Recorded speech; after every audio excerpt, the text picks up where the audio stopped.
दिनांक 8 मार्च महिला दिनानिमित्त पोलीस अधीक्षक कार्यालय हिंगोली इथं महिला पोलीस कर्मचारी आणि पत्रकार यांना नवीन कायद्याचं प्रशिक्षण आणि महिलांना हेल्मेट वाटप करून शहरातून बाईक रॅली काढण्यात आली। दिनांक 8 मार्च महिला दिनाचं औचित्य साधून हिंगोली पोलीस प्रशासनाच्या वतीनं विविध पोलीस विभाग उल्लेखनीय कामगिरी बजावणाऱ्या महिलांचा अप्पर पोलीस अधीक्षक श्रीमती अर्चना पाटील यांनी सत्कार करून हेल्मेट वाटप करण्यात आलं। यानंतर पोलीस दलातील सर्व महिलांनी पोलीस अधीक्षक कार्यालय येथून शहरात मोटारसायकल रॅली काढण्यात आली। या मोटारसायकल रॅलीला अप्पर पोलीस अधीक्षक श्रीमती अर्चना पाटील यांनी हिरवा झेंडा दाखवून रॅलीला सुरुवात केली।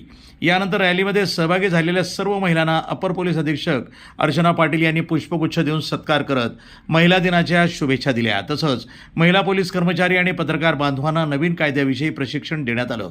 तर महिला दिनानिमित्त पत्रकार बांधवांनी अप्पर पोलीस अधीक्षक श्रीमती अर्चना पाटील यांना पुष्पगुच्छ देऊन महिला दिनाच्या शुभेच्छा दिल्या। यावेळी पोलीस अधीक्षक श्रीकृष्ण कोकाटे, स्थानिक गुन्हे शाखेचे पोलीस निरीक्षक विकास पाटील, पोलीस उपअधीक्षक गृह प्रेमप्रकाश माकोडे, स्थानिक गुन्हे शाखेचे सहाय्यक पोलीस निरीक्षक शिवसाब घेवारे, पोलीस उपनिरीक्षक सतीश ठेंगे, पत्रकार बांधव, हिंगोली महसूल प्रशासन विभाग, वन विभाग, राज्य उत्पादन शुल्क विभाग, गृहरक्षक दल आणि विविध विभागातील महिला या प्रसंगी उपस्थित होत्या।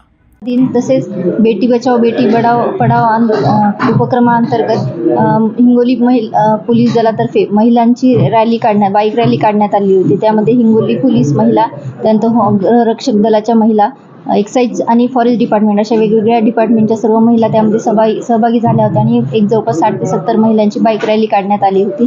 त्याद्वारे की महिला कुठल्याही क्षेत्रात कमी नाही आहेत आणि महिलांसाठी एक सुरक्षित वातावरण आणि त्यांच्यामध्ये एक आत्मविश्वास निर्माण व्हावा यासाठी ही बाईक रॅली काढण्यात आली होती आणि त्यांचा बुके म्हणजे फुले देऊन त्यांचा सन्मान करण्यात आला। NTV news Marathi, Hingoli.